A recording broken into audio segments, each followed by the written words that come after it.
some other people will trickle on in, but there's a lot I want to get through in this review today. So gonna get started. So Joe Chemist, welcome to the Ochem II second live review here on Facebook. So if you're watching right now, I love you, I appreciate you, and if you're watching this at a later time, I still love you and I still appreciate you. So this review will be covering carbonyls, the wonderful reactions, acetal formation, imine formation, enamine formation, and then a couple of the support, those are pretty mechanistic heavy reactions. But then some of the other reactions like the Wittig reaction, the Wolff-Kishner reaction, there's a whole slew of them. And then eventually we're going to move on after that to alpha carbon chemistry. And remember, alpha carbon next door to the carbonyl, that's where we're going to get nice and cozy with our enols, enolates, and all the wonderful things we can do at that alpha carbon position. But before we get started, I want to say if you were at the February 21st talk where George Bandic, the homie, so nicely let me come in and talk to the American Chemical Society as well as any other student that wanted to come in about the making of Geochem and how that affected my current career, my journey from my beginning years at Pitt to not just my where I was right out of college, but the years following that to where I am right now. I really appreciate that you showed up. I met so many awesome people, all the guys and gals of ACS, and those not in ACS, it was so great to meet you all. That was possibly the best day of my life. That was so cool. So, if you grabbed a laptop sticker then, that's great. I hope you're repping Geochem. I super appreciate it. Anyone that DM'd me their address, I'll be either sending them in the mail, or if you live close enough, I might just put them in an envelope and drop them outside your house. I hope that's not creepy, but stamps cost money. And if you're not in Pittsburgh, my few awesome people that are repping Geochem hard, expect them in the mail very soon. That's my project this week. Some other announcements. I am going to evaluate somehow how I can maybe make these shirts a little bit more affordable and accessible for purchase for all of you. I've got enough people to ask me. I need to figure out how to make it happen. And the last thing, I'm toying around with this idea where closer to finals weeks, this would be for my Pitt kids, the Pitt kids, I might just pick a day to come on campus on a Sunday or something like that, and then you can come and say hi, you can grab laptop stickers, or if you have questions, I'll just be available all day. I really enjoyed that talk at Pitt, so I figured why not do something like that again, and maybe during a weekend when there's more people have more time and anybody can stop by. So more on that. So if you want to know more on that, follow me on Instagram at Joechem_IO. Like me here on Facebook, Joechemio. Subscribe on YouTube, please just search Geochem. I'm at 330 some subscribers, trying to get to 1,000 so I can make some money on ads. If you subscribe, I appreciate. If you don't, I still like you. That's okay. So without further ado, let's jump on in. So, we are dealing, that marker is not that great. So what we're dealing with today here, gang, is the wonderful, the one and only carbonyl, right? I could put an R and an R prime here, it doesn't matter. We're dealing with this today. This carbon is double bonded to an oxygen, right? So we know, so a little bit of, review here. So we have 3 bonding areas. That means this carbon is sp2. That means that oxygen is sp2. So the single bond, the sigma bonds made here are with sp2 hybrid orbitals, leaving unhybridized p orbitals going on here. We know that is going on with the carbonyl. And because we're sp2, we know the geometry here is trigonal planar. We get to do a lot of fun chemistry at this position because I'm going to draw my resonance arrows. If I were to swing these electrons up,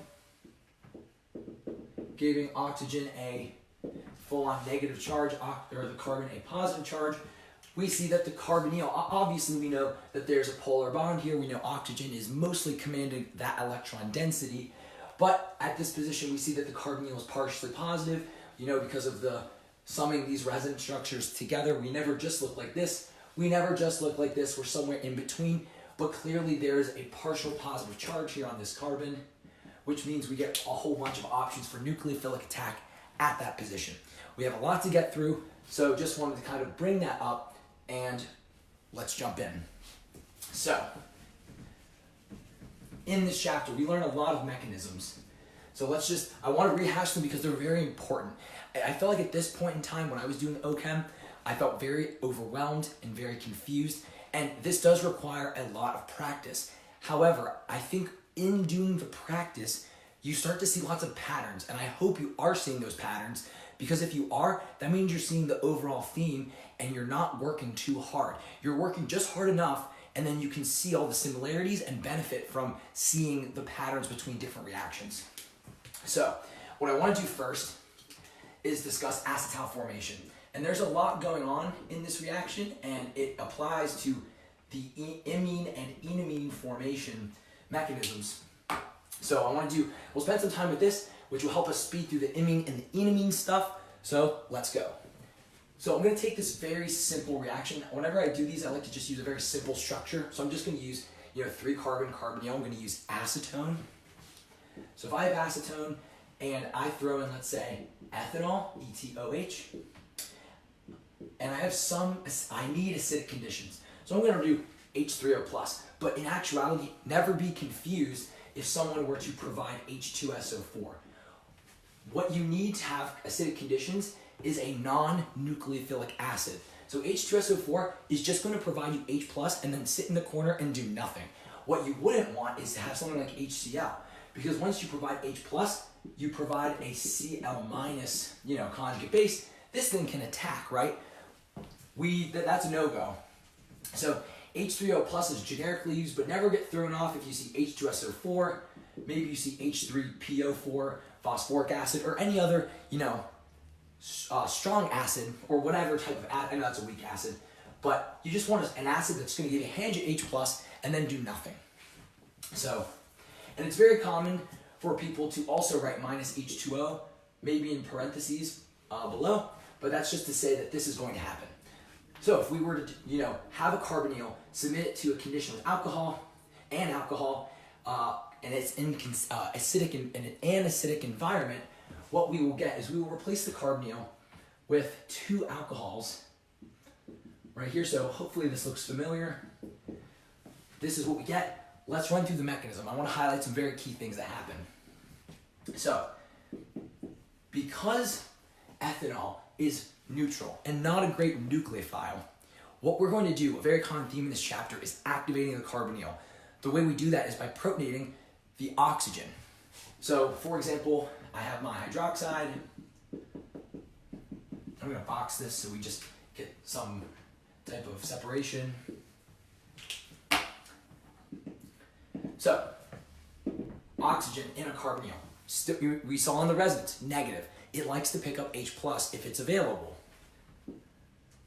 So we grab H+, electrons get dumped over here, so the H3O+ just gives us water. Oh, and what I want to mention is that this is catalytic. More on that later. So it's also important to note that these steps can go forwards and backwards. Okay? So let's protonate the carbonyl oxygen. That gives us a plus charge on oxygen because that oxygen no longer has 2 lone pairs to itself. It has 1 lone pair. It's sharing one of those lone pairs with hydrogen. So now it has a positive charge. So I'm not going to draw the resonance going forward, but this accomplishes this for us. We can draw resonance like this, eliminating oxygen's positive charge and giving it to the carbon right down there. So let's think about this. Oxygen does not really like being positive. So this resonance structure right here, where it offloads the positive charge onto carbon, is a pretty good one. It's very favorable. So between these 2 resonance structures, this is a major contributor. So by protonating the carbonyl oxygen, we basically make the carbon in the carbonyl more strongly positive. So it enables something like ethanol or something neutral, something that's not a good nucleophile, to have a better chance at successfully attacking. So when I say activating the carbonyl, we protonate because it makes carbon more positive, and we can see that through the resonance. That's a key concept. Okay? So I'm going to go and erase this actually, now that we've seen that. So we activate the carbonyl, then we enter in one of our nucleophiles. And I say one because we're going to need more than one, but we will see that. Okay? So at this point, the oxygen attacks the carbonyl carbon, and then electrons kick up over there. Again, this is a reversible step. So this can go forwards and backwards, this can go forwards and backwards. So at this point, we create what is called a tetrahedral intermediate. Tetrahedral because we're going to have 4 bonds. Right here, we are trigonal planar. At this point, we have 4 things attached, and we actually go back to having 109.5 degree bond angles. That's not super important, but you will hear the phrase tetrahedral intermediate all the time. So what I like to do is I always kind of knock the way I think of it is I keep the base the same, these, whatever chain I'm dealing with, and then I knock my carbonyl to the top left or top right, and then whatever group I just added, I put it to the other way. So I keep this the same, but I just add something this way and this way. Okay, so in our product, we see that we have an OET, we have OETs, ethers, right, and no carbonyl. So it's safe to say we want this to stay and we want this to leave. But right now, what was the carbonyl is hydroxide, and that's it's an alcohol, and that's not a good leaving group because if we kicked it off, it would be hydroxide. That's a crappy leaving group. And we see this, what is this ether piece, and it's positively charged. It is super easy for this to swing down and just re-kick this off, right? So at this point, when we form the tetrahedral intermediate, we play the game of protonate what you want to leave, deprotonate what you want to stay. So we want this to leave, so I'm going to protonate it. Teachers do this step differently, so if your teacher does it slightly different, please do it their way, but this is a very common way I've seen this done. So protonate what we want to leave. We want this to eventually leave, so we're going to protonate it, but I want this to stay. So I'm using hydronium here, but we have hydronium and water in excess. So I'm going to grab a water, and I'm going to deprotonate that as well. So it's a 2-for-1 step. Again, this is reversible. So I'm moving over here. So I think what you've seen, though, is I've created water, and over here, I now just have OET. So I hope you can see this is going to stay. It's not really primed for leaving, but this is now this is primed to be a good leaving group because if we kick this off, we kick off water. And last time I checked, we drink water every day. Water is very stable, so that's good. So what's going to happen is water is going to leave, and since this bond is going to leave, this carbon is open to accepting a bond, so these electrons swing down. Or you can think of it as these electrons swing down and eject water. Now, careful, I'm drawing a straight arrow, not a reversible one here. This is an irreversible step. We will come back to this. Oh man, please forgive my spelling, reversible, if I spell this wrong, reversible. Okay, and I'm gonna write minus H2O over here. That is the minus H2O that corresponds to up there. So, what I love about this is it usually takes up the exact space to have, so double bond, and if you do oxygen's formal charge, it has 5, 6 minus 5 plus 1. These look extremely similar, do they not? We almost look like we have a protonated carbonyl. However, instead of just an H, we have an ET. So the point being is that this is still an activated carbonyl. This carbonyl is ready and primed for attack because if you draw the resonance, the carbonyl here, the carbon in the carbonyl is positive.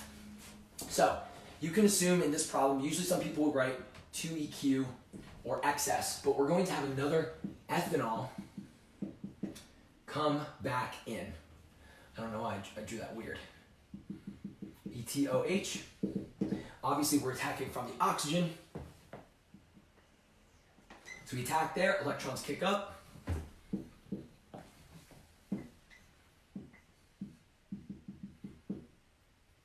So I'm going to draw this off to the top left. Positive charge. And then we're going to have something clean up. So we're just going to, water will be our helpful base here because we don't have a hydroxide available because we're in an acidic environment. And that helps us get our acetal product. That is an acetal when you have 2 ethers that come from alcohols, kind of replace your carbonyl. This is an acetal. Okay. So, what is with these reversible arrows? Why do we become irreversible here? So, in addition to this reaction fighting the fact that the nucleophiles we stick on aren't good, the other thing we have to worry about, sorry, I was just checking my laptop, which is off to the side. The other thing we have to worry about is not just, so that would be, you know, we're fighting that nucleophilic issue, but the other thing we're fighting is entropy. So real quick, we're going to go down thermodynamic lane. So remember this equation, the Gibbs free energy equation, delta G equals delta H minus T delta S. Okay? So this we can not change about a reaction, right? Whatever the bonds broken minus bonds formed is, that's what we get for delta H. For delta H, we like negative. That makes us happy. For delta G, we like negative. That makes us happy. And overall, delta G means the reaction is spontaneous and it will happen. Obviously, that to get a negative delta G, delta H would help if it's negative, right? So this whole term right here, T delta S. So in terms of entropy, a good entropy for a reaction is positive. A positive delta S means you start from a state and you get more disordered, because entropy is a measure of order. The universe is always moving towards more disorder. So more disorder in terms of our organic chemistry world is you start from X amount of reactants, like let's say you start with 2 reactants. More disorder means you have more products. So if you go from 2 to 3, your entropy went up because more things are in your flask, more things are colliding and hitting each other, there's more disorder and randomness. So we want a positive delta S, and if you know, this is a little bit of like math, right? No numbers, but just sign change. T will be in Kelvin, and 0 Kelvin is the lowest we can get. So T is always going to be positive. We want this term to be positive because that means if we have a negative number here and we're subtracting a positive number, that means we have a negative and a negative. Delta G will be negative. So we want delta S to be positive. And the way we can, so we don't have any numbers, but we will do this qualitatively. Again, it'll be products, it'll be like number of products minus number of reactants. Now I'm not saying that's like how it always works out, but this is like how you would kind of evaluate delta S qualitatively. So in this reaction up here, since the acid is catalytic, we have H3O plus here, and we generate H3O plus here. You can go through the mechanism, you can see that we don't end up with or without it. We have it at the beginning, we have it at the end. But up here, in the mechanism, we use 2 ethanols, okay? So we use 2 ethanols, and we generate a water over here. So the whole point, the nice part about, I'm not saying that the delta S is perfect here. I'm not saying it's positive or negative, but producing water, so we do go from 3 to 1, but the fact that we produce water makes the delta S better. Again, I don't know if it's positive or negative, but that's why this is the irreversible step. Basically, the reaction, I'm not saying it struggles, but it's like, okay, I can still go back if I want to, I can still go back if I want to, I can still go back if I want to. Oh, okay, we kick off water, our entropy situation's better. Okay, we're only going forward from here. So that's a really important thing to consider with these reactions, and that's why this is where the reaction becomes irreversible. You can, even if you got to here, your reaction has the ability to flip all the way back. But it's once you kick off water that's the point of no return is what I'm trying to say. Okay? Cool. So what I want to do is I want to erase this, and then I want to show you an example where I think it's a pretty common test question. Someone might show you 2 acetal formation questions, and they're going to ask you why one reaction is better than the other. And it comes down to the explanation we just went through as far as, you know, products minus number of products minus number of reactants. Okay. So real quick, if we did something like this, so I'm gonna go through the whole ethanol, and I'll put XXS, right? XS, H3O plus. Again, I don't have to specify this. There's no chemical quality, but it's just saying minus H2O.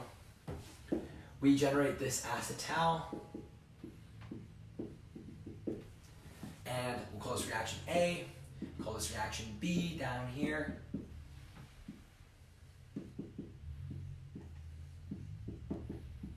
We need acid because we need to activate our carbonyl. So we actually generate this product. Okay, so I hope what you're going to see here, we haven't drawn the mechanism for this, and I do have this on a worksheet in the carbonyl section, so please go and do it because we have too much to get through to do this again. We just did this reaction, and we saw that we required 2 of these to make it work. So we have a grand total of 3 reactants to generate this plus water. We also generate water down here, but I hope what you can see is within this one reactant, in one of these ethylene glycols, we have 2 nucleophiles packaged, right? It's the OHs that do the attacking, and we package them in one molecule. So basically what we've done is instead of requiring 2 and having a 2 to 3 reactant to product situation, we've gone from having a 2 to 2 situation. So if you get this question, or a question similar, you would say reaction B is favored because it, you could say it has a better delta S than A, and then I would say maybe down below, B, 2 reactants to 2 products, and then I would say A, 3 reactants to 2 products. So that basically illustrates to somebody, I understand the concept of entropy. And not only do I understand the concept of entropy, but I can say that this is better than this. So very common question. I know I'm using very basic structures, but the only difference would be someone dresses it up a little bit. Okay, cool. So let's keep chugging.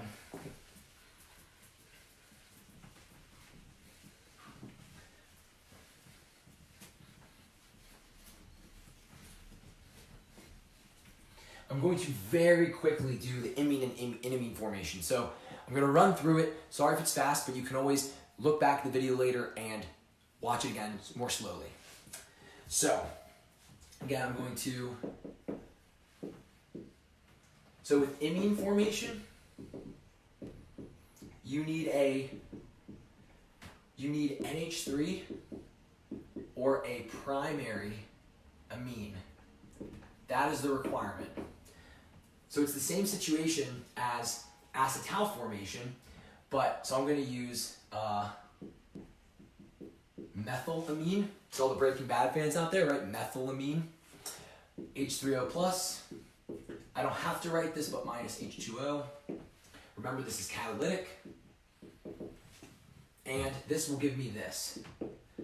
You know you have an imine on your hands if you have the N double bonded to a carbon. It's kind of like a nitrogen carbonyl analog, if you will.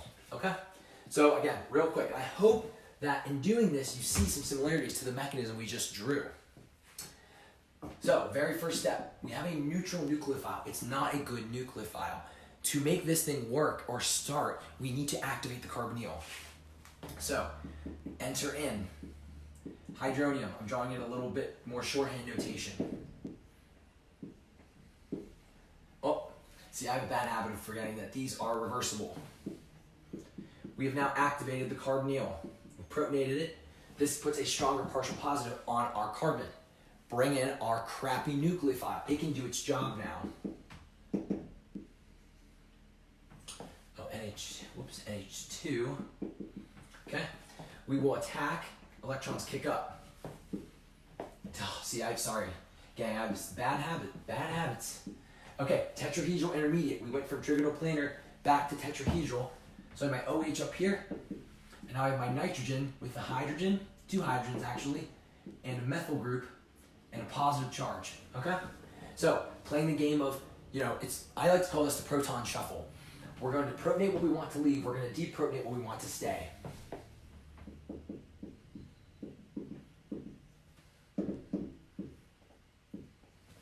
So that protonates the hydroxide to water, what will be hydroxide to water, and we're going to use water as our base to deprotonate the nitrogen so it sticks around. And we haven't gotten to the irreversible step just yet. Okay, so we have what is water to the top left in our tetrahedral intermediate, and now we have a neutral nitrogen. So water will leave, and these electrons will swing a double bond down here. Remember, this is the irreversible step. So finally, I'm going to correctly draw a double-headed arrow, no equilibrium arrows, okay? So at this point, we have this, and remember, because nitrogen comes from the periodic table in the 5th column, it likes to have 5, but this is 1, 2, 3, 4, so nitrogen has a positive charge. Well, luckily, we're super close to what our product is, so all we need to do is deprotonate at this position. Water is our saving grace. There we go. Okay, there's our product. So remember, either ammonia or a primary amine. And for the acetals and the imines, know how to do these forwards and backwards. I'm not going to do them backwards. We don't have enough time. Please look at the videos in the carbonyl section. Each video I do, in fact, go do the forward mechanism and the reverse mechanism. But you should know how to do this forwards and backwards like the back of your hand. And as a forecasting hint, if we take water away to go forwards, to go in the reverse direction, we pump water back in. Okay? So, let us look at enamines. They're just like imines with a slight twist.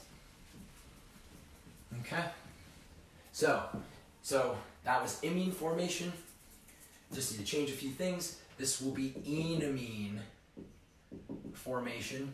And instead of, NH3 or a primary amine, for this, you just need a secondary amine. So that means 2 carbons coming off of that nitrogen. So, and I am going to change our base structure that we're working with just a tid, and you'll see why. So I'm going to use this, and I'm going to use this nitrogen structure.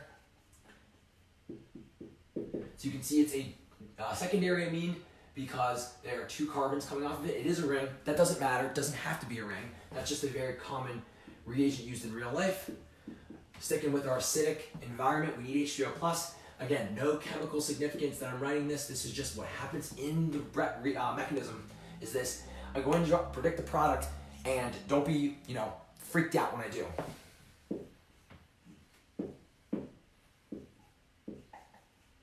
Okay? We will see how that happens. So, nothing changes until the very end.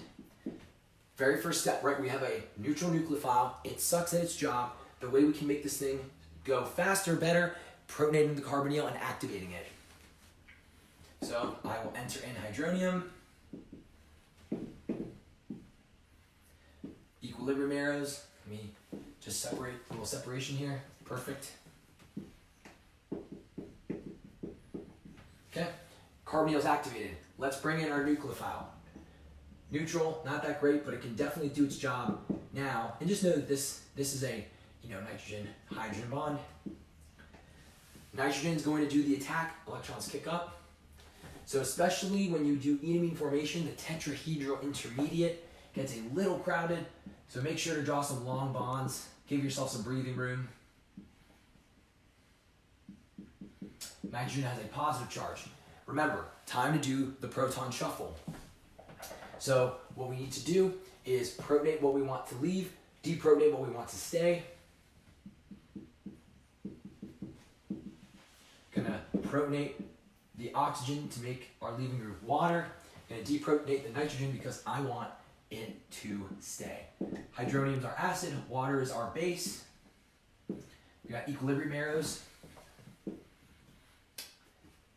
So we got OH2+. We have a neutral nitrogen now. So So it's going to, and a lone pair, so nitrogen's neutral. So water is going to leave, that's our irreversible step, and nitrogen swings down and a double bond is formed, right? That's my irreversible step. I got a double-headed arrow going forwards. Life is good. So it's at this point, right? You can see the difference between the imine and the enamine mechanism. With the imine, because we were working with ammonia or a primary amine, we had an extra H to deprotonate and the mechanism was over. So with the enamines, right, with the secondary amines, we have to get a little creative because there's no hydrogen for us to deprotonate. There's no proton to snag and alleviate the positive charge on this nitrogen. So that's why we have to do something a little bit different. So what's going to happen is you need to look at your structure and we need to do an E2-like step. We need to look at the carbon next door to our carbon in this double bond. We need to look at an alpha carbon, right? There's 2 alpha positions. We need to take a proton from one of these carbons, and then we're going to do some, an E2 step because we want this bond to kick up. That's our goal, because that gets rid of nitrogen's positive charge. So what we want to do, what nature likes, is you look at either side, and if you can, because when we make a double bond, right, there's no free rotation about that double bond anymore. So if we can make a double bond and lock a group away from the enamine, like the nitrogen part up here, to alleviate steric strain, that's a good situation. So we have 2 options here. I'm going to draw those 2 options here and here. So this is number 1, this is number 2. In this situation, right, going this way, so water, water's your base. This will happen, and I can make this, whoop,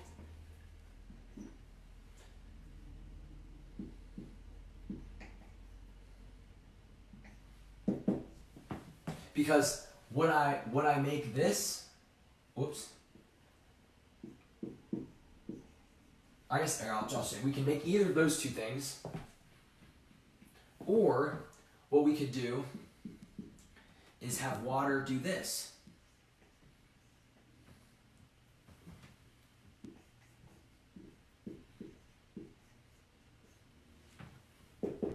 So in number 2, this is still possible between this ethyl group and this. So number 2 is a no-go. Okay, number 2 does not happen. So this pathway, number 1, is what we're doing, and we have the option of, so if we walk this double bond in either scenario, right, the higher priority groups here, so we have here, so we're on, this is the Z double bond, this is on the same side, right, because this is the higher priority group here, not this methyl group, so we go from here to here to here, we end up on the same side, that's Z, so this is E. So you can see in the E double bond, we lock this group here. So here we have some steric, like we would have the possibility for some steric strain. Here we don't have it in the larger of the 2 groups, right? The methyl versus the ethyl. So you always make the E double bond with your enamine, okay? I know that was a lot, but enamines are very handy, as we will see later on in a synthesis question, okay? This one, very important, do it forwards and backwards. I feel like I've seen a lot of teachers request the reverse mechanism, and sometimes kids come up empty. Okay? Okay, so, a lot of mechanisms. Let's flip to doing some complete the reaction questions.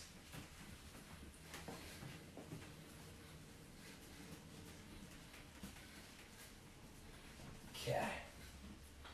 That was a lot of time. So one question, or one type of reaction I think is a really good one. Never seen this mechanism asked, and I'm not going to show it. I do have the mechanism done on this reaction's dedicated video on Ochem.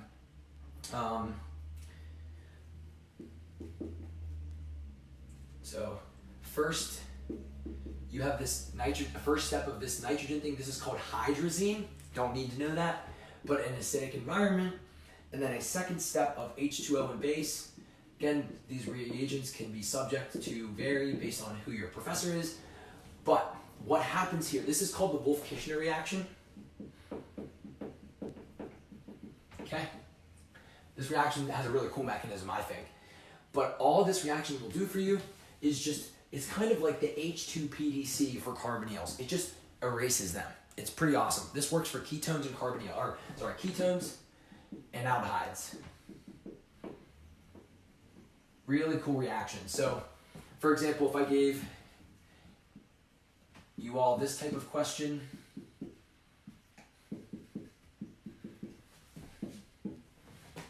and I did, you would need at least 2 equivalents or an excess of, you know, this is key. At least 2 equivalents or excess of that. And then, you know, with water and hydroxide, you're going to have just any amount you dump in to, you know, have a flask full will be plenty in real life. Again, this would just erase those 2. So you would have this. Just the magic pencil Mahoy Nahoy of Ochem right there. Okay? Cool reaction, learn it, it'll come up. It might be helpful in synthesis, maybe complete the reaction, easy points. Okay? Cool.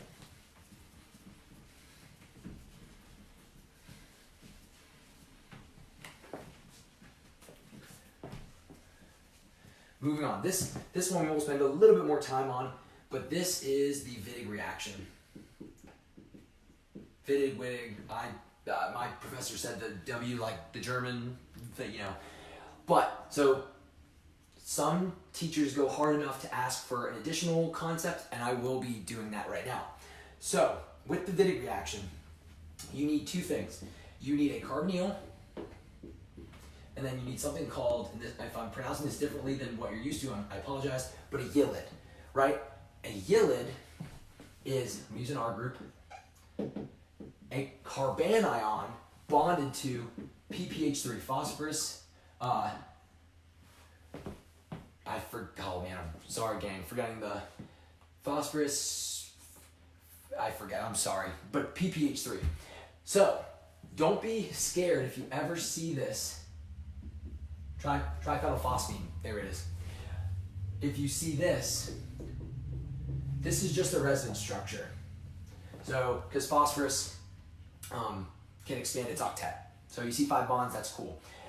So whether you see the double bond format or the carbanion, the charged format, don't be thrown off, okay? So let me show you a Wittig, and then I'll show you kind of what some teachers like to also extend concepts in the extended concepts for the Wittig reaction.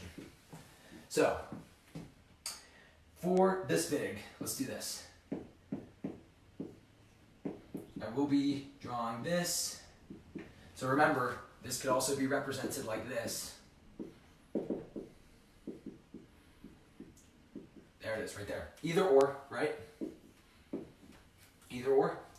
And let's toss in this carbonyl right here.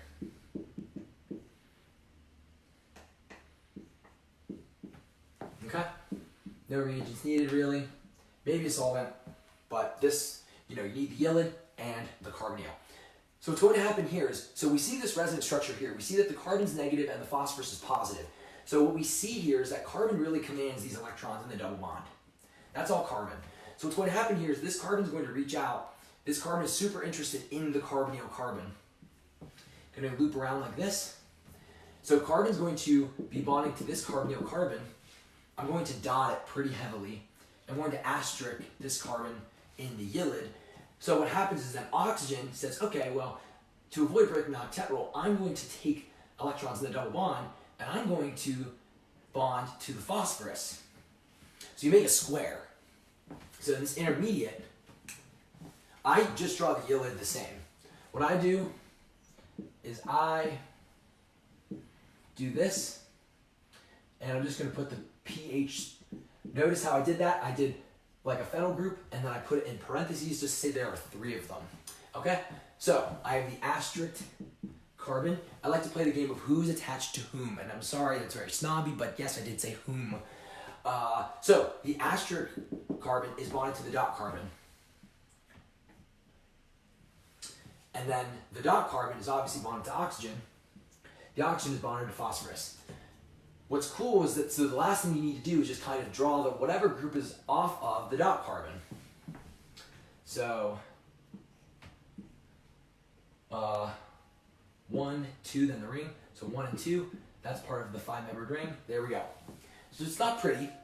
Never said it was going to be pretty, but everyone's connected to who they're supposed to be connected to, and that's all we care about. So again, this is the reaction arrow. This is the the mechanism. There's only one more step. So what's going to happen here is, so phosphorus and oxygen, for reasons we don't care about, they bond really well together. So they're going to, one bond is going to swing down. Oxygen is going to command these electrons and say, I'm going to double bond to phosphorus. And the oxygen-carbon bond breaks. At the same time, this carbon says, fine, if you're going to do that, I'm going to take a pair of electrons. I'm going to double bond to my new friend, carbon. So you see these, you get these like yin and yang type arrows, which is kind of what I remember doing, like honestly the most. So to draw the final product, you do get phosphorus trioxide. Oh, I'm sorry. I should know the name of this gang. I'm really sorry. But you get this. This structure is, we don't really care about. It's not organic.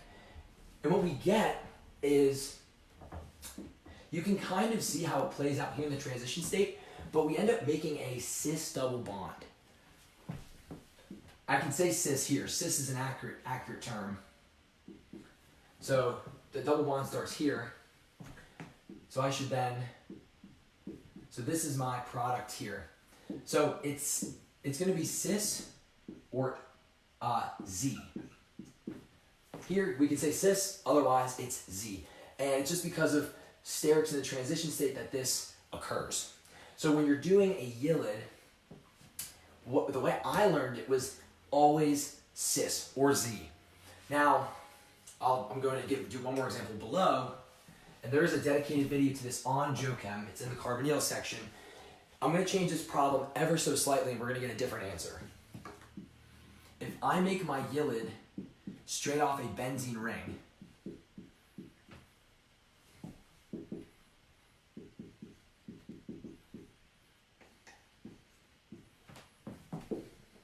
just because there's conjugation, and here more specifically aromaticity, because there's conjugation here, we get a different answer. So the mechanism is the same. The transition state looks differently, and if you want to see what it looks like, watch the video on Ochem. But very similar to the Diels-Alder reaction-ish, the conjugation stabilizes the transition state differently, so we don't think of it sterically. We end up with a different result. Instead of the cis or Z, we end up with trans or E.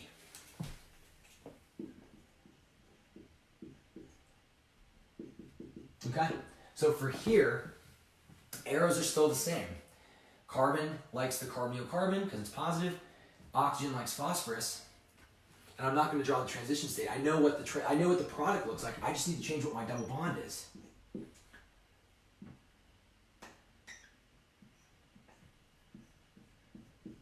Make sure I didn't lose any carbons along the way. I don't think I did. 1, 2, 3. 1, 2, 3. 1, 2, 3. Cool. So you be careful. If your teacher has taught that, not everybody does, because I wasn't aware of this until a few years into tutoring, like after I took Ochem, because my teacher didn't teach it, which is fine. But just be aware, if your Yilid is straight off of a conjugated system, you get the different type of double bond. So atom-to-atom connections, right? Structurally, it's the same, but it's geometrically different. Okay? Cool. So be aware of that. If you want more practice, go to the Wittig reaction video on Ochem. I'm not saying it's a fire video, but it's pretty fun. Okay. Let's keep chugging along. Let's see what else we have for carbonyls, because there's lots of fun stuff waiting for us with alpha-carbons. I think that's what I mostly had prepared for carbonyls, and that's actually what I did. But noteworthy things, if you've learned the Baeyer-Villiger reaction, not everybody does. I didn't, but I have a dedicated video to that in the carbonyls section on Ochem. Go watch it. There's examples there. Goes through the whole thing. If your teacher has taught you thioacetals, again, I didn't learn that going through Ochem, but I know some people have, so there is a dedicated video in the carbonyl section. Check it out. And I did forget to do hydrocyans, but it's super quick. There's a video on Ochem. Check it out in the carbonyl section.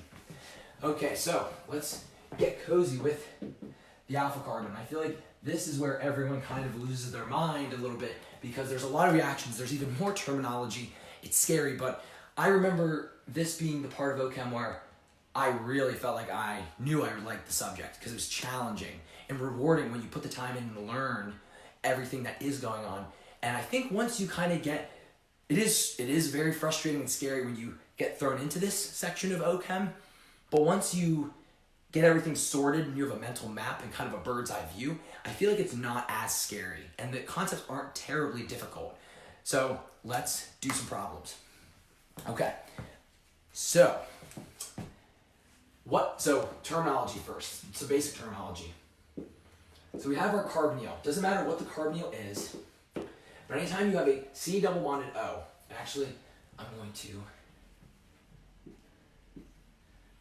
whatever, screw it, we'll just make the chain. If you start moving away from the carbonyl, this is the alpha position, this is the beta position, this is the gamma position.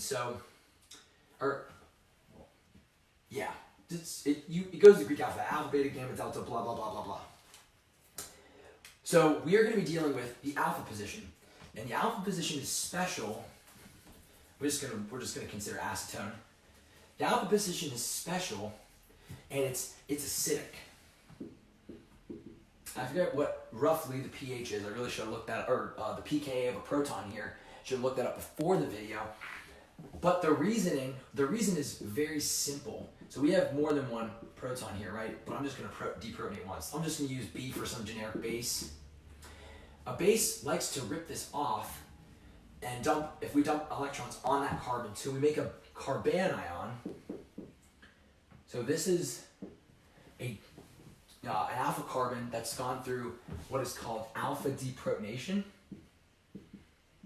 There's no secret that this thing is resonance stabilized, which is why this is such a favorable acid-base reaction. So if I draw my resonance arrows, I can drop these down here, it can kick electrons up, because we know oxygen always likes more electrons. Oxygen gets a negative charge, we get a double bond here. I'm sure you've been introduced to this functional group before. This is called an enolate. Okay? Now, those secrets here in the name, ATE right here because the fact we have like a negative charge, and maybe if I should have let off with enols, but there's like some alcohol, there's like alcohol character, but we have a negative charge. That's where you get the enol and the ate, and the En, alkene, right, is no secret because we have a double bond right there. Okay? So this would happen if you're in a basic environment. If you're in a basic environment, you get enolates. Okay? So now consider the acidic environment and what happens with the alpha carbon. And this is not new. All of you probably learned this in Ochem 1 or you started off with this in Ochem 2. If I have the same lovely acetone, instead of a negative base, I'm going to have a positive base, but that base will be water. Or some other thing. So here, let's just say this. Here I have hydroxide. This is probably more concrete. The alpha position is still acidic because we can still take this what would happen first is we would have the carbonyl protonated and activated. We would grab H, electrons would swing over, these kick up. I know you've seen this before. This is called an enol. Okay, no ATE because there's no negative charge. But this, we know this is involved in the keto-enol tautomerism. So no excuses here. We've seen this before. We're just bringing it back into the fold. Okay?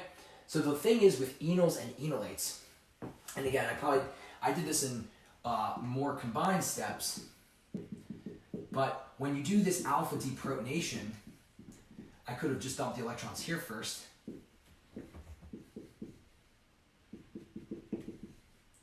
You can see the alpha carbon is a carbanion, and it's through resonance that we get the more recognizable functional group state, right? So it's important to know that the alpha carbon is nucleophilic. That is the person in these forms right here. It's the alpha carbon that controls the double bond.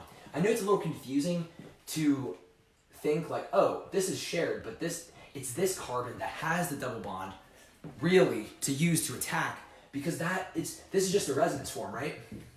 Okay, so it's very important. Okay, so enols in acidic environments, enolates in basic. You should never get an enolate in an acidic environment. That is just a big no-no. And vice versa. You should never get an enol in a basic environment. Okay? So, that is the crux of pretty much everything we're about to do. So, let's, one thing, so again, real quick. There's no surprise here either. So if we had an enolate and an enol, I hope you know that this is more nucleophilic. This is a better nucleophile because it's negative, right? So it's better at interacting with positive things. Yeah, so that's very important. So when you form these two, for example, so let's take this for example. So let's do enols first. So we're in acid, we're in acidic conditions. All you need, right, is really just the conditions H plus and H2O. We know that the keto-enol tautomerism is real. So when we have an asymmetric situation here. So when you're doing enols, you always just form the more substituted double bond. So what would happen is we protonate this first, then water comes in, and then water is looking to do alpha deprotonation. So do we want to make this carbon to a bond to a secondary carbon double bond, or do we want to bond to a tertiary carbon? Clearly the more substituted bond is with the tertiary carbon, so we deal with this hydrogen over here. I hope that makes sense.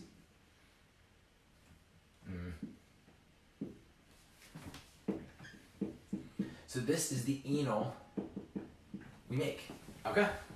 Always the more substituted double bond, okay? So with enolates, it's a little bit different.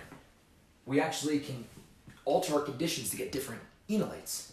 So let's take the same condition. So I'm going to draw two arrows, one like this and then one like this. Two different reactions. So if I have very cold conditions, so like negative 78 degrees Celsius, again, the temperature ranges will change, but if you have a lower temperature range, so up here and then down here, like relative, so negative 78 is obviously colder than 0 degrees Celsius. A very common solvent is THF, and you need a base. So up here I'm going to use LDA, a big, bulky, strong base. Big, bulky, and strong. And down here you can use something like either OH minus or even NH2 minus. Down here, that would be the small and strong, or small and intermediate, either or, but small is the key characteristic. So here, we actually, very similarly to what we did in chapter for reactions with conjugated systems, we do a kinetic enolate. So what you'll see is with our old knowledge of kinetic products, we didn't care about forming the more stable double bond. We just wanted to form the fastest thing, the easiest thing. So here, with a big bulky base like LDA, it wants to grab the easiest proton it can get, the less sterically hindered proton. That is at this position over here, because there's no extra alkyl group here. There's less steric hindrance, this proton is more available, that is what LDA will grab. So, LDA will do something like this. This is because I'm lazy, by the way. That is not technically how you're supposed to draw that. This is the enolate LDA would generate. So it's this carbon here that is nucleophilic for us. Down here, we have a smaller base, we have warmer conditions. The reaction has the time to get and form the most stable double bond by grabbing a proton that may be a little bit harder to get. And that would be the other way. So you can form the enolate you want based on conditions. That's nice. With enols, it's gonna go with what's the most stable condition. And do you probably form a little bit of this enol? Probably, but you're going to form this more. Okay? Cool. So know your kinetic versus thermodynamic. And of course, I just wrote that to then delete, or not delete it, to erase it. So be careful. That can help you in synthesis. That might be a sub-step of a multi-step complete the reaction question. Very important. Okay? Cool. Okay, so I'm pretty sure I have a worksheet completely devoted to generating a thermodynamic or kinetic enolate. So check that out on GeoChem. That'll be in the alpha carbon section. Okay, so some things we can do with the alpha carbon. So I know you're probably thinking, oh my gosh, can we just finally do Aldol condensations yet, or Aldol reactions, or Michael additions, or Robinson annulations? And don't worry, we will. But these are two things I think are very looked over with the alpha carbon that you can do. So two things. One, just simple acid base and SN2. Okay? So trust me, don't think I'm babying you. These are legitimate problems that come up because I think professors realize there is so much new material, but the concept at hand is a position that is acidic because it's stabilized by resonance in its conjugate base. So, shout out Zach Miller. You are a true homie. I know you're always sending me problems, taking the time out of your day, getting it done. Thank you. I appreciate you. So this problem is from Zach. So, if we look at this, so this was on a former exam. So if we look at something like this, D2O, and it was specified that there's excess D2O. So never ever get thrown off by the fact that there's a D instead of an H, right? Remember, this is almost the same as NaOH and H2O, but instead we have deuterium, and deuterium is just hydrogen with an extra neutron. That is that's a way in Ochem to kind of force someone into really knowing what's going on, because we can leave hydrogens drawn, like not drawn, right? Implied. Deuterium you can't. Okay? So, what is going on here? So clearly, all right, so we're in a basic environment, right? Basic environment because we have, it's not hydroxide and water. It's OD minus and D2O. Okay? But basic nonetheless. So, enolates, right? Think that, enolates. So what's going to happen here is because we have an excess amount of this, which means we have an excess amount of OD minus, is what's going on in this problem is we are going to alpha deprotonate again and again and again and again, because we have one H here and two H's here. But all we're going to be doing is swapping these H's for D's, right? Because what's going to happen is we have OD minus going to grab H plus, and these electrons swing back onto the carbon itself, so we get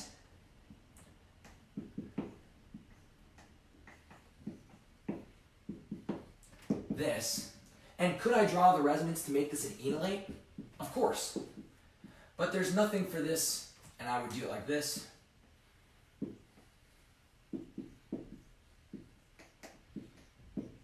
But there is nothing that this enolate will do. Well, actually, it doesn't matter which form it is in.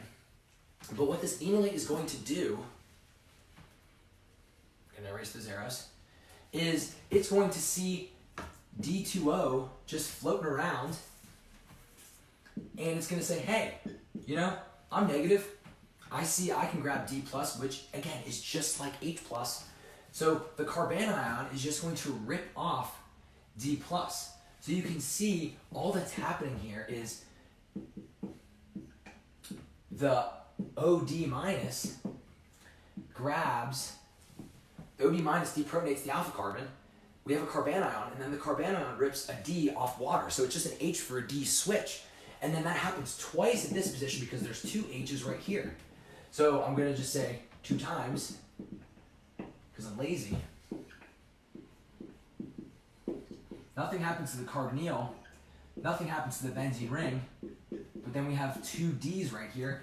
And that's our answer, folks. Believe it or not, it's just that simple. But I can't tell you how many people, whether I'm tutoring with in person or I've seen, maybe after the test come to me, ask me a question, like, what's going on here? And it's just a simple acid-base reaction. Just remember that the alpha carbon is the negative one. It's looking for anything positive to interact with. And this is just someone taking the cheap route to say, not the cheap route. This is someone just being not even clever. It's just saying like, this is a basic concept. Don't think too hard about this, okay? So just a swap for H and D. So that's an acid-base-ish type problem I've seen very, very commonly with the alpha carbon, okay? Okay, so what's next? Oh, and another thing, so let's look at this.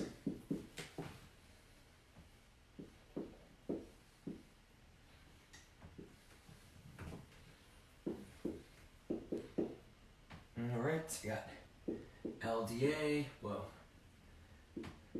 THF, and then a second step of this structure, okay? So, what is going on here? So, take it one step at a time, right? First step, we have LDA and THF. And if you're wondering, okay, Joe, where's the temperature? Is it 0 degrees? Is it negative 78? Am I doing the kinetic enolate or the thermodynamic enolate? And to you, I say, let's look at this carbon, this carbonyl.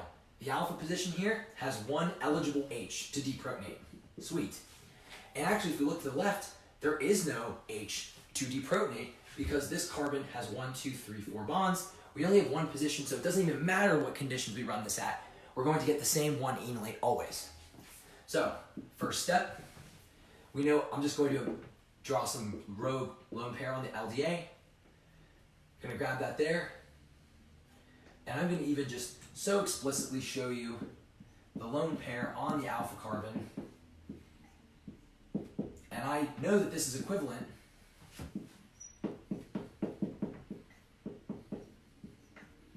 to, not that, to this, okay? They're the same, doesn't matter. But this explicitly shows that we have negativity on the alpha carbon. So, I'm gonna erase, you know what, very frequently I feel like people represent enolates like in this form, so I'm gonna go with that. So, then we enter in, oh my goodness, bad habit. Here, all that's happening is we have an alpha carbon at something negative, and we see a primary carbon with a good leaving group. So don't make it too complicated. We're just doing SN2. So from this carbon, I'm going to attack. So we have reformed our carbonyl. I have two methyl groups. I'm going to flip them down. And so this dot carbon is going to be bonded to another dot carbon. And that dot carbon has, off of it, if I draw one, I can see one, then double one, and then just a branch. This is my answer. So never forget, SN2 can happen too. So acid base and SN2, maybe if you're looking at a problem and you know you have an enolate involved, and you think to yourself, I have no idea what this problem is. I can't categorize it. Maybe think, okay, this can be acid base, or maybe even just SN2, okay? Never forget. Cool. All right, chugging right along. Okay, let me just check time real quick. Okay, we need to keep moving. Because I have 3 more pages left, but 26 minutes, maybe we've run a little bit long. Okay, so real quick, the Aldol reaction. So with the Aldol reaction, 2 different types. And you know what? I'm just going to do examples. I would say if you want some more granular, understanding of the Aldol reaction, look at the videos on Ochem in the alpha carbon section. It shows you that in acidic environments, you always do the Aldol condensation. And then in base, you do the Aldol reaction. Then if you add heat, you do the Aldol reaction plus the condensation. Okay? So we can do some examples.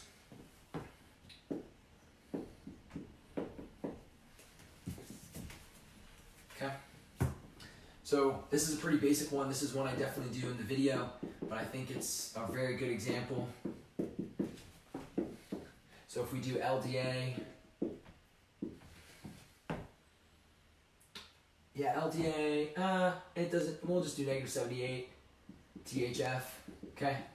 So if we look at this, right, I do have these both exposed to these conditions, but if we look at benzaldehyde, there is no alpha carbon for us to deprotonate. So the only structure, we should, because we know this is going to generate an enolate, because we do have carbonyls available. We're only going to work with the cyclo, and we'll do something like this. We know that we're going to work with the cyclohexanone derivative, and because it's negative 78 NTHF, we're going to make our double bond right here. All right, because of the kinetic enolate, we have a big bulky base, cold conditions, we're going to make the easiest double bond to make, and this is to a secondary carbon, this is to a tertiary carbon. So we know we are working with this enolate. So that enolate bumps into benzaldehyde. Whoa, that's a trash cyclohexane. I'm sorry, or 6-membered ring. Sorry about that. So electrons swing down. We know we are bonding from this alpha carbon. The alpha carbon commands the double bond electrons. We attack this carbonyl carbon because this is attracted to positive stuff. That is a partial positive carbon, and the electrons kick up.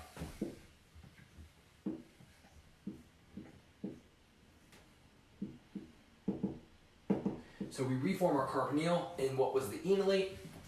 The dot carbon is bonded to this dot carbon. We have an O minus up top. And then we have whatever is off of it, aka the benzene ring. And you can just assume we have water available. This negative charge right there is going to be quenched by water. Quenched meaning it's going to go away. It's going to pick up a proton.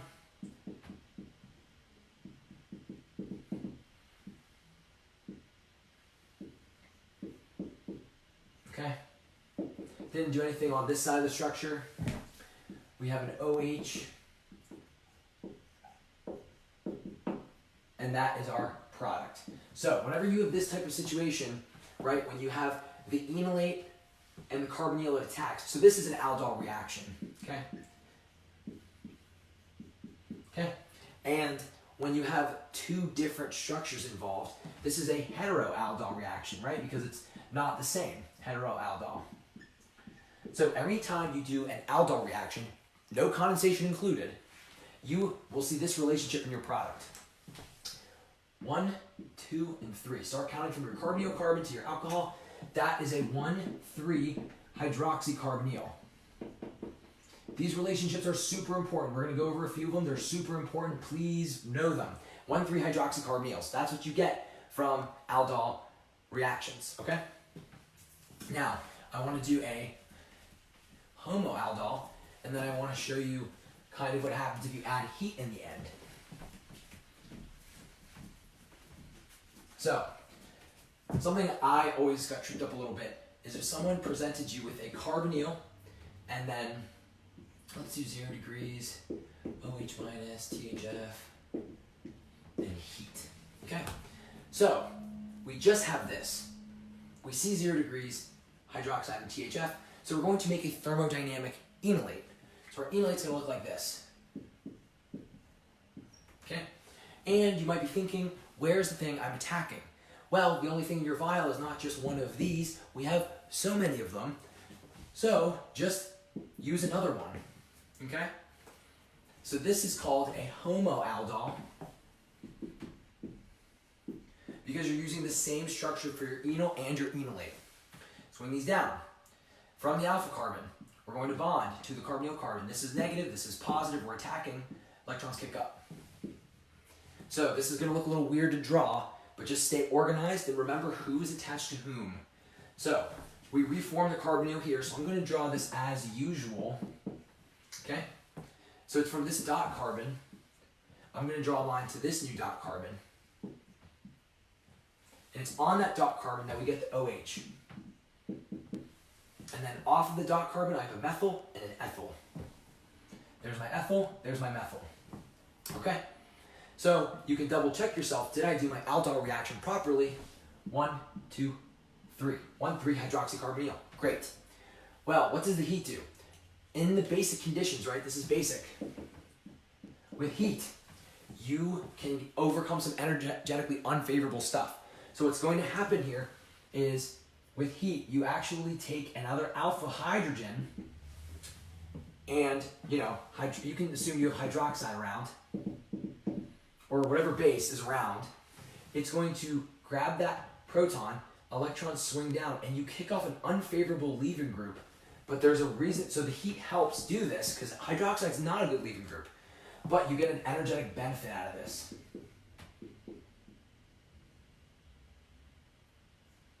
Okay, what happens here is you have this 1, 2, 3, 4 carbon system, and you can see everyone is sp2, so this is a conjugated system, so that's an energetic benefit there, not conjugation.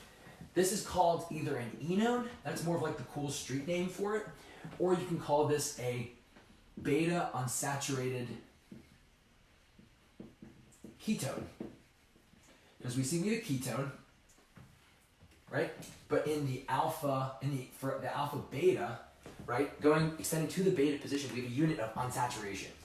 You will hear this used a lot. It is shorter. I like to use it.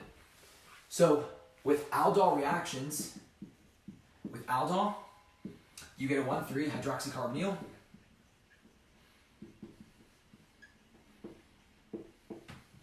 And with the plus the condensation because we kick off, we consume water, basically. You get the enone, okay? Very important. Relationships are super, super, super important, okay? All right, we are chugging right along.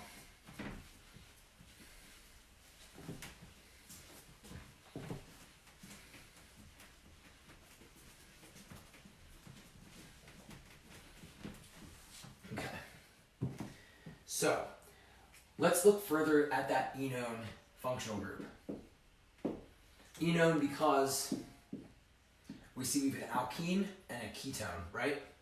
So if we number these 1, 2, 3, 4, so this is nothing new to us. This is a bit new, the 1,4 system. So there are kind of two classes of nucleophiles. You could call them either hard or soft. Hard nucleophiles are very reactive. Those are things like H-. Any type of Grignards, like methyl Grignard. These things are super reactive, and what they do, they will do what are called 1,2 additions. Now look at our system. That makes sense, right? If we had a Grignard or a hydride ion, we know we're going to attack straight at that carbonyl carbon, kick electrons up. Nothing new there. Well, when you have an enone, you can draw resonance like this.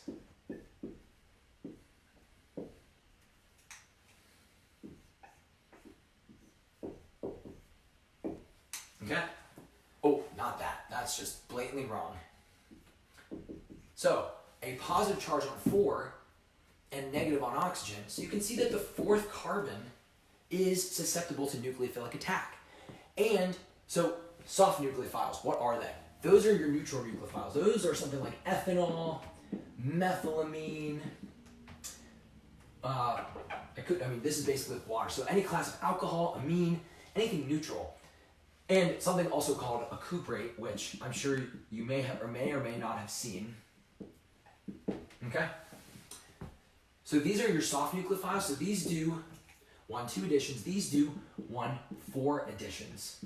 Oh, and not only just the cuprate, but something like an enolate is also a soft nucleophile. Okay? So, I want to show you what a Michael addition is. And I'm going to correct my former self in my video on Michael additions. A Michael addition is only when you attack an enone with an enolate. Other than that, you just more generically call it a 1,4 addition. Okay? So let me show you something like this.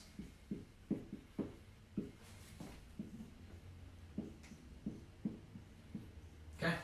So if we had something like this, I hope you can see the enone right here. Okay? So when you see this enone, and we see what kind of nucleophile we have a soft nuke, right? So this is not going to attack here. We're going to attack the 4th carbon. So and I'm actually going to switch the way this is drawn because it's symmetrical. What's going to happen is electrons swing down. This alpha carbon takes these electrons. We attack the 4th carbon. These electrons kick up here, right? Because we're going to break the octet rule. These have to swing up. That allows us to then swing up here. So I'm going to draw my ring. I'm going to draw an O-. I'm going to draw a double bond right there. And then from the 4th carbon, I'll dot there, I'll dot here. I have a dot to dot, and then off of this dot carbon, I just have 1, 2, 1, 2, and then I recreated a double bond right there. So all that's going to happen here is we basically have an enolate, right? It's not going to stay like that forever. It's going to clean itself up. And you can just always assume we're going to have water around, okay? This is in an aqueous environment. It's basic, right? Because we have an enolate, that means there must be OH minus and hydroxide. So all this enolate is going to do is this will swing down. The alpha carbon, the one calling the shots, right, will just pick up an H from water. So then you get your Michael product. Now, we had the 1,3-hydroxy carbonyl. We had the enone. So a Michael addition is an enone plus a nucleophile. Michael addition, is a enone plus an enolate. Or, more generically, a 1,4 addition is an enone plus a soft nuke. But when you do a Michael addition, what you get out of it better be a 1,5 dicarbonyl, okay? So this one's pretty easy to spot. 1, 2, 3, 4, 5. There's your accounting for the Michael addition, okay? Cool. So what I want to do is also show you one more generic, a generic 1,4 addition. So if we had something like this, and you had something like this is a cuprate. Not everybody teaches this, but I wanted to throw it in there for the people that may have a cuprate on their test. When you see this thing, whatever you see in the parentheses right here, just think you have ET minus, okay? So what's going to happen here is the same thing. It's just, instead of doing the 1,2 addition, we're going to do a 1,4 addition. Tack at the 4th carbon, electrons swing here, electrons swing here. O minus, double bond right here. Ethyl group gets attached there. Same thing, the enolate flips back to its carbonyl counterpart. You can use water to facilitate that. Same deal, you're basically just swapping out what nucleophile you're using. So remember, this is not a Michael addition. This is just a generic 1,4 addition. Okay? So, what do we got going on? So what I would like to do, got 12-ish minutes. I want to show you a Robinson mechanism, and then we'll attack 3 synthesis problems, and then we will call it a Sunday. Okay? So, with the Aldol, right, we saw an Aldol gives you a 1,3 hydroxycarbonyl. And for the Aldol, we needed enolate plus carbonyl. For the condensation, we got an enone. We needed the same ingredients. For the Michael, right, we needed an enone plus an enolate, and that gave us a 1,5 dicarbonyl. So all Robinson annulation is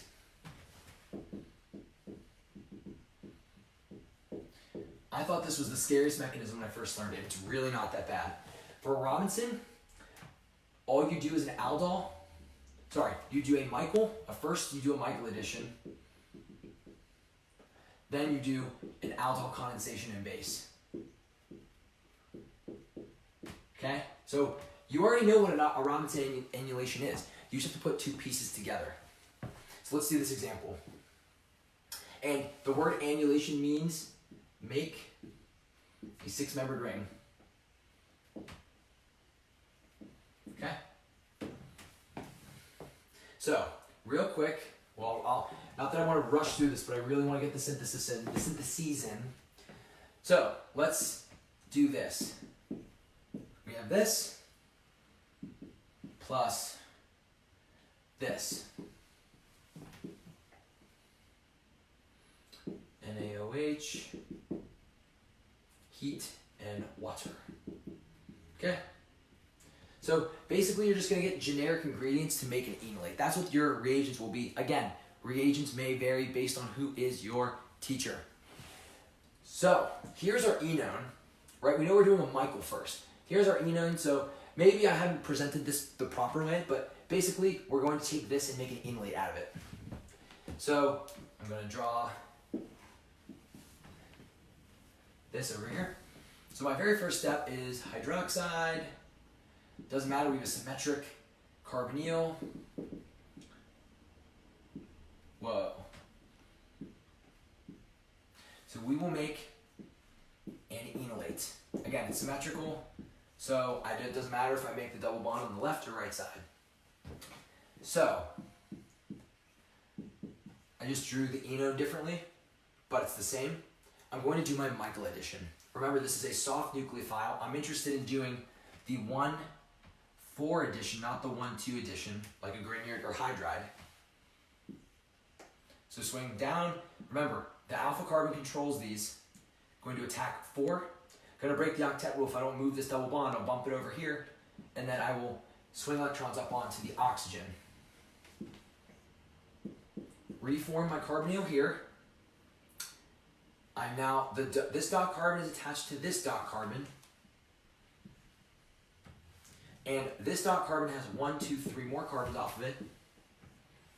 And on the second carbon, I have a double bond, I have an oxygen, an O-, and there's a double bond right there. That's what my arrows tell me. Okay? So what's going to happen here, so we've almost done a successful Michael. I just need to flip this carbonyl, or this enolate, to a carbonyl form. So I can do that with water.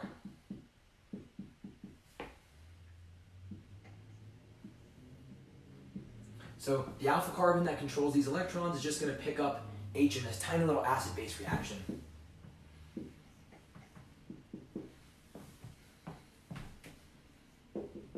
You make sure 1, 2, 3, 4, 5, 6, 7. 1, 2, 3, 4, 5, 6, 7. Cool. So here's the thing.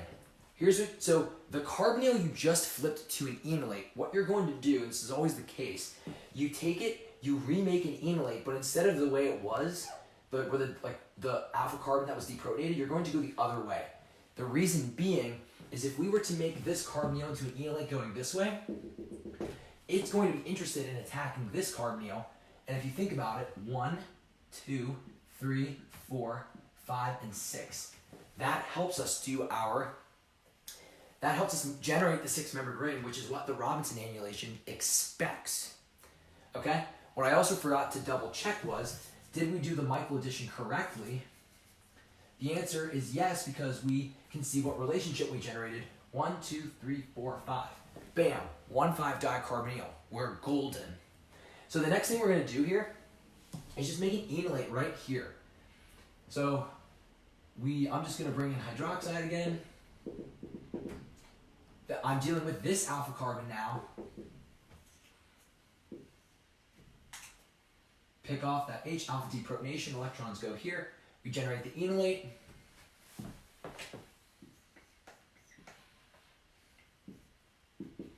One, 2, 3, 4, 5, 6, 7.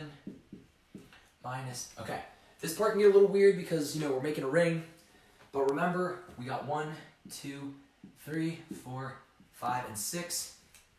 So electrons swing down, we reform a carbonyl carbon. The alpha carbon's calling the shot, in charge of these electrons. We're going to generate a 6-membered ring, and the electrons kick up here. So never get weary of generating a 6-membered ring. We just know we're going to have a hexagon, so draw it, right? And I like to number because then I know what's attached on what position. So 1, 2, 3, 4, 5, and 6.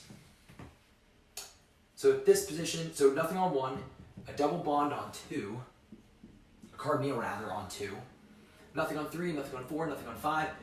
We have an O- on 6.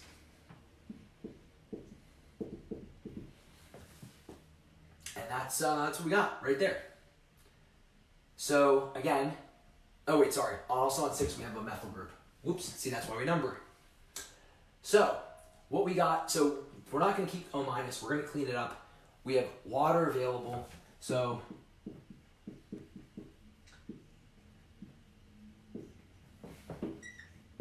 and I didn't explain this maybe as well as I wanted to, but we did our Michael addition first, and then we did this ring closing thing, but this was just an enolate attacking a carbonyl.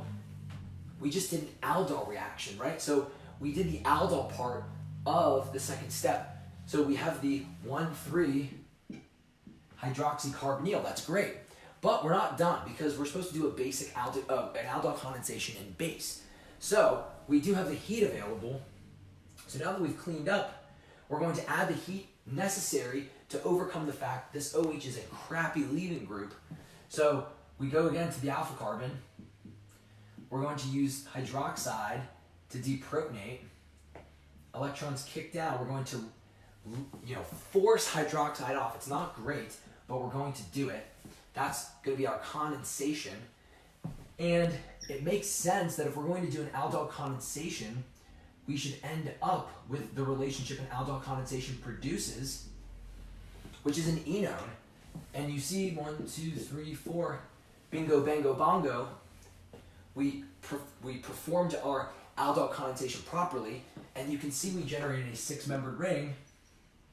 So really, mechanistically, this isn't terrible. It's just make an enolate, do a Michael, recover your carbonyl, make another enolate, do an aldol condensation that makes a ring, and then do the condensation, and then you're done, okay? I like the video I've made on the Robinson annulation on Ochem, and I like the additional video on just predicting the reaction. So give that a look. There's a worksheet for it as well. But what I want to do to finish this review out is some synthesis. 3 problems, again, made possible by your boy Zach. Zach's working overtime. He's crushing it. Thank you again, Zach. So let's just do these problems and call it a doodah day.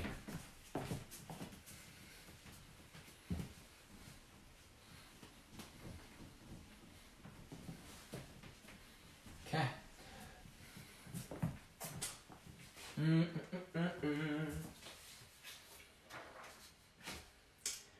Okay, so the first of 3 problems. For this problem, we are starting off with this.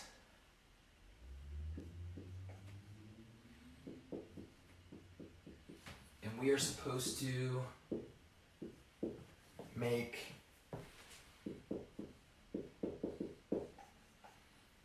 sure I don't do this wrong and make this impossible, and then we're here forever. Not here forever, but okay.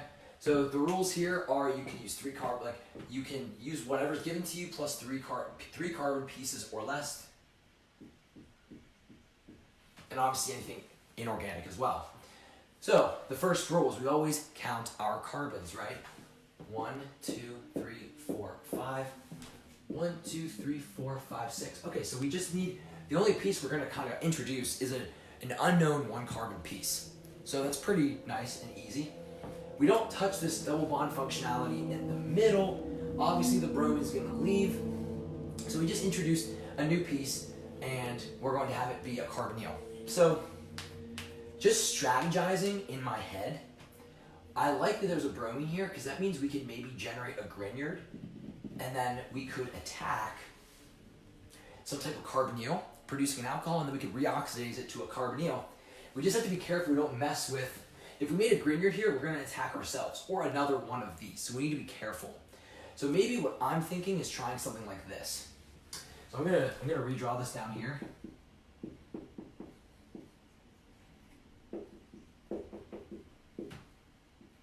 One, 2, 3, 4, 5, 6. Okay, cool. So I'm going to try, I'm going to step this back, and I'm going to use so again, PCC, I think some people use manganese oxide, MnO2. Whatever your teacher uses, please use that. So if we step this back, that means this final carbon right here is an alcohol.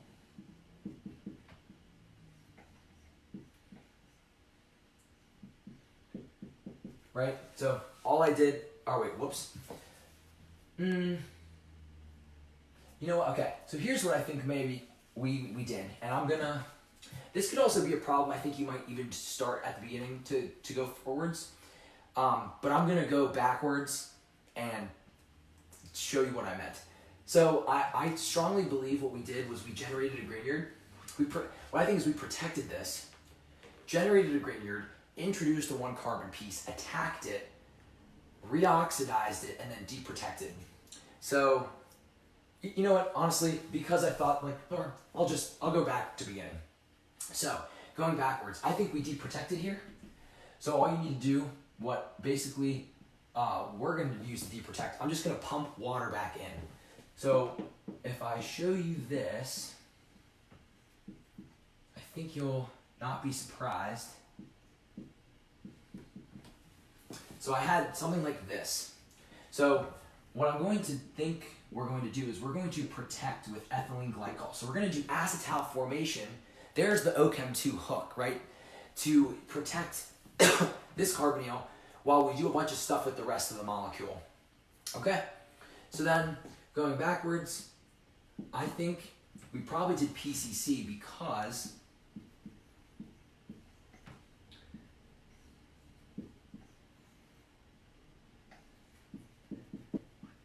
4, 5, 6, because we did some attack, and this was the new carbon added because this is carbons 1, 2, 3, 4, and 5. So this is the new 6th carbon. So what I think we did from here,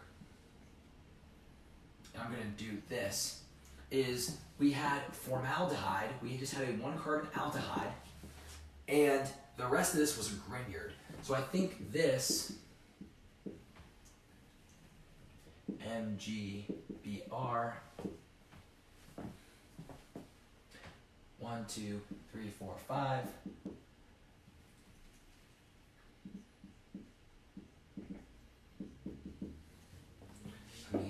I'm going to re-explain this because I'm not doing a superb job of doing it.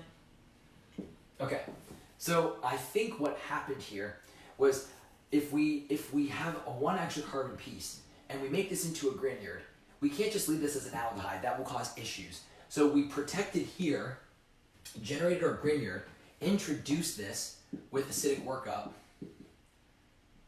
and that's how we got to this point right here. Okay? So this we can grab off the shelf. This was available for us to introduce. So how did we get this? Well, we definitely just threw in some magnesium and THF if you want to include the solvent, right? So that means we had the bromine. And this, the only thing that was left to get back to our starting material was acetal formation. So we start right off the bat by protecting the aldehyde by using ethylene glycol. Then we generate our Grignard. This will not attack itself or another of itself completely. So no intramolecular, no intermolecular reaction.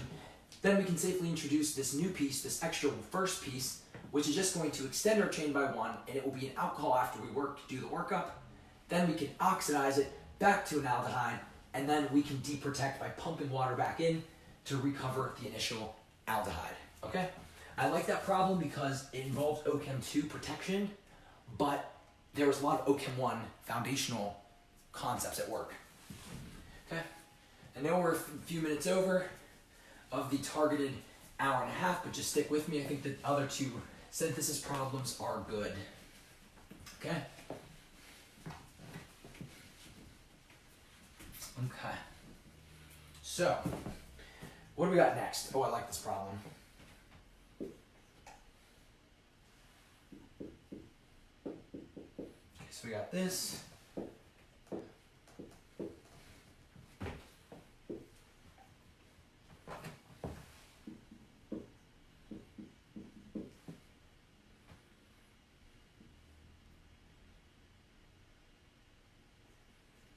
Okay, so again, the rule here is you can introduce anything that's 3 carbons or less extra.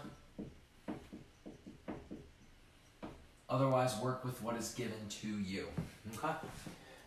So, you can see if we count carbons, 1, 2, 3, 4.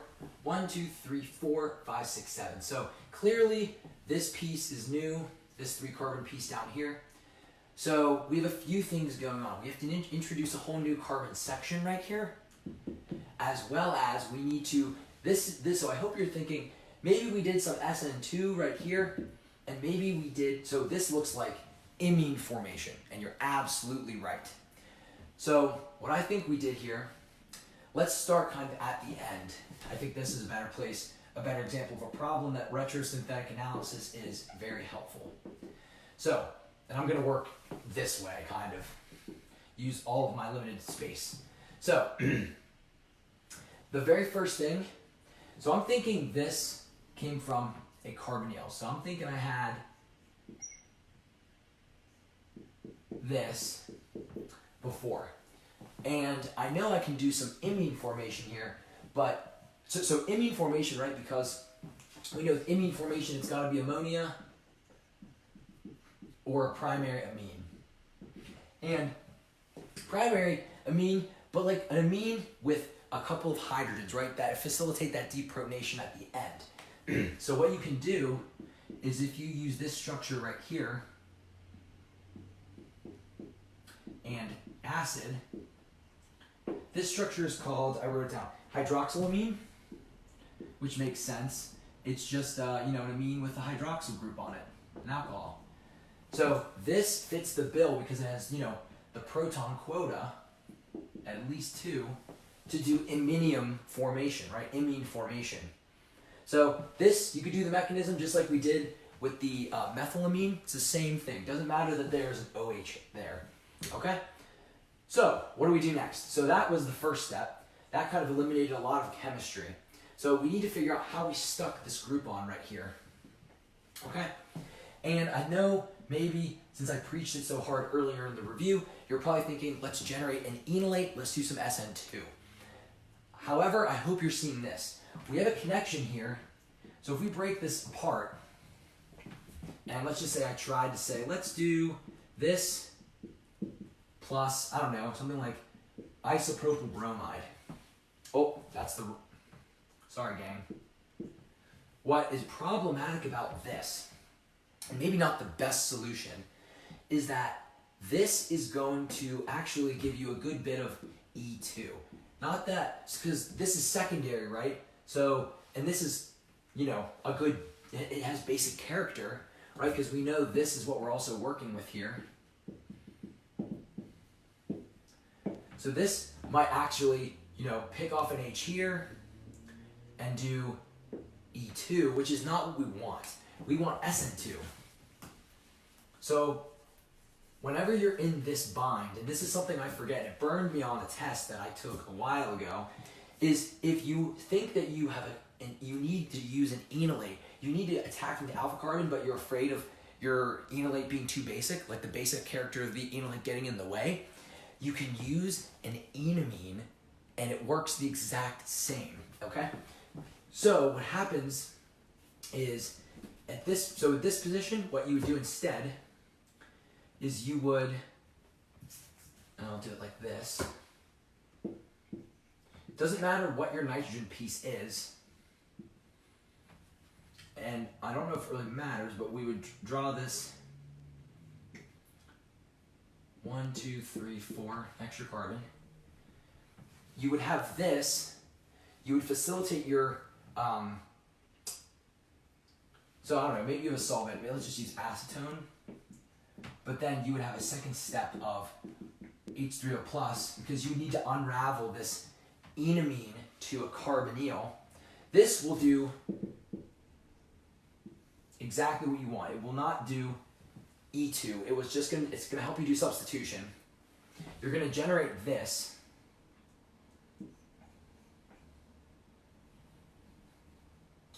Hold on.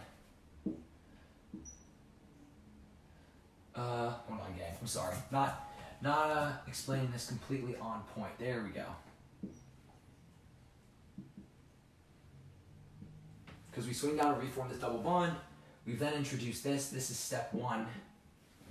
But if you pump in water and acid for step 2, you unravel the enamine. And I challenge you all to make sure you know the unraveling of an enamine to understand this. But that's why if you ever find yourself in a position where an enolate might be too basic and you need to do substitution, but maybe on a secondary carbon, go with the enamine, okay? So we can just grab this off the shelf because it's 3 carbons or less. So go us, that is available. So now we need to work with this. So we know we can run this right back to a carbonyl. We need to do enamine generation, enamine formation. So there's your nitrogen piece right here with acid. There you go.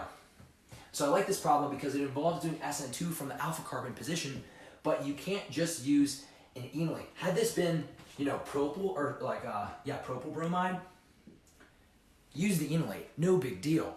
But it's that iffy secondary situation that the enamine is the better choice. So I would imagine if you used an enolate on your test, you'd get knocked a few points, not all the points, but the enamine would give you full credit. Okay? So I like this problem last. I think it has a little bit more to it as far as like the core concepts we talked about today. Those first 2 were from Zach, and this one is from yours truly. So let's look at something like this.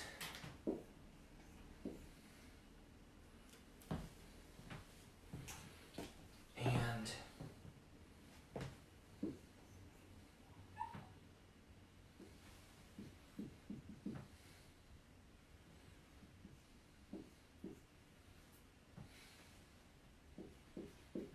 okay, so the rules here, still the same, 3 carbons or less.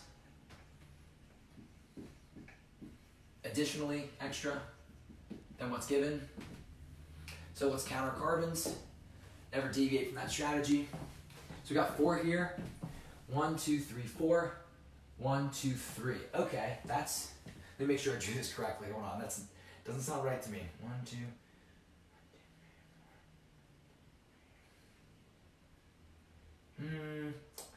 I think on my paper I missed the card, so give me 1 second, gang. Yeah, hold on.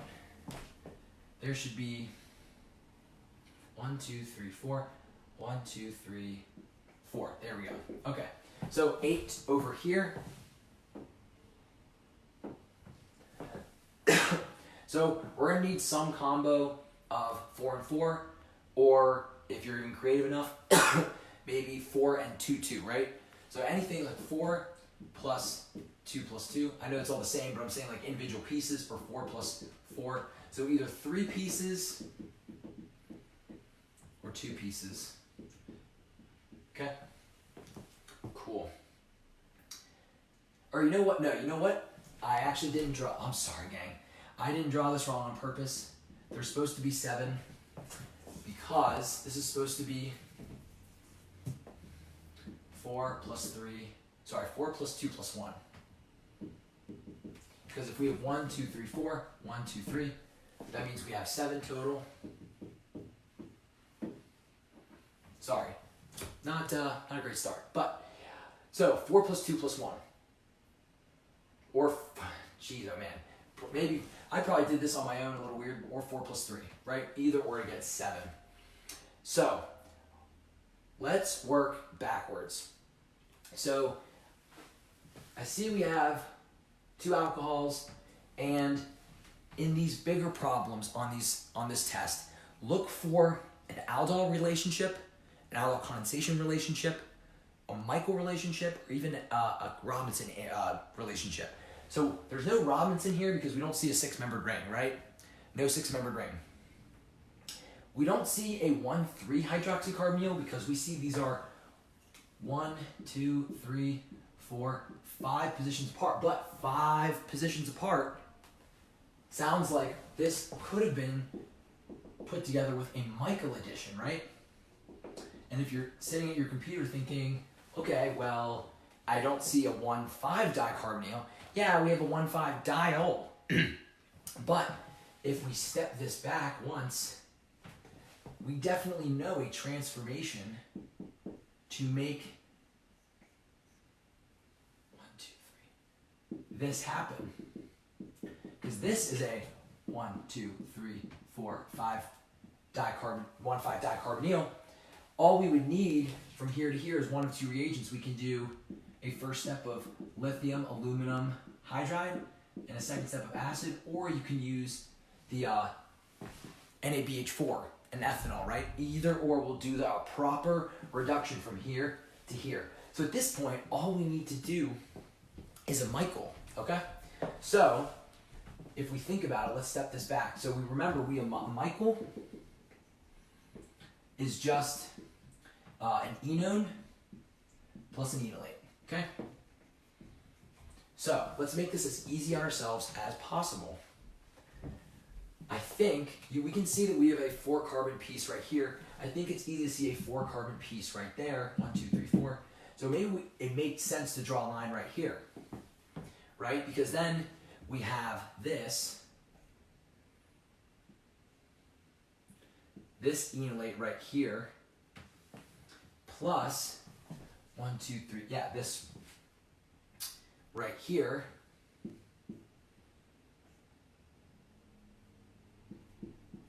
Right there, okay? So, at this point, 1, 2, 3, yeah, 4, okay, cool, we're good. Okay, so sorry gang, I'm really doubting myself right here. But, so at this point, we have this, and we have this.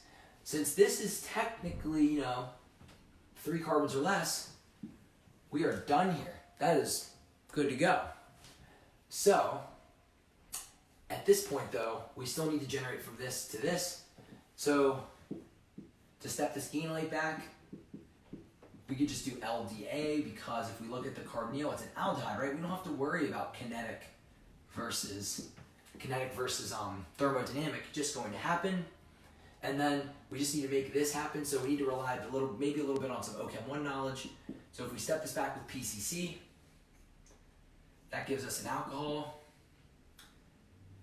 Yes, that gives us an alcohol. And if we're very smart, we can do an anti-Markovnikov addition of water. So these reagents may vary, but if you do BH3, NaOH, and H2O2, that gives us the OH addition on the less substituted position, and that's what makes this happen. I initially did this problem thinking that you had to do an Aldol condensation here, but that's fine. I still think it's a little clever that the relationship isn't completely obvious here. You have to step it back once to see a 1,5 dicarbonyl relationship. Then you can grab this off the shelf because it's 3 carbons or less. Then you have to generate your enolate, and it helps to be a little clever going that way. Okay, gang. Thank you for sticking with me on this Sunday, whether you're watching it while it was happening or sometime in the future. So, there are things until the rest of the semester. There will be a 3rd exam review. I know I did drop the ball on Ochem I. At this point in time, I did not do a 3rd exam review. This time there will be. I'm still working on finishing the last 3 sections that are listed on the website, the 2nd round of aromatic chemistry, the heterocycles, and then the I think it's the more biology-based stuff. 3 more sections. I'm going to finish them. So again, Zach, you're the man for sending me problems, but anyone watching out there, please send me some problems. I got almost nothing this time and the time before, so give me things to do. Otherwise, you're just stuck with whatever I come up with. Please tell your friends about Joe Chem. If you haven't liked me on Facebook, follow me on Instagram, or subscribe on YouTube. Please subscribe on YouTube, because that's the way I can start making this a little bit of profitable, or I can stop losing money on doing this. So please subscribe, tell your friends, pit people, be looking out for some laptop stickers if you sent me your address, and be looking out for some announcements as far as I will pick a day before finals to sit somewhere on campus so you can come by, say hi, ask questions, get a sticker, whatever you want. But thank you all for joining. You're all gems. Love y'all. Have a great Sunday, and I will see you all in the next video.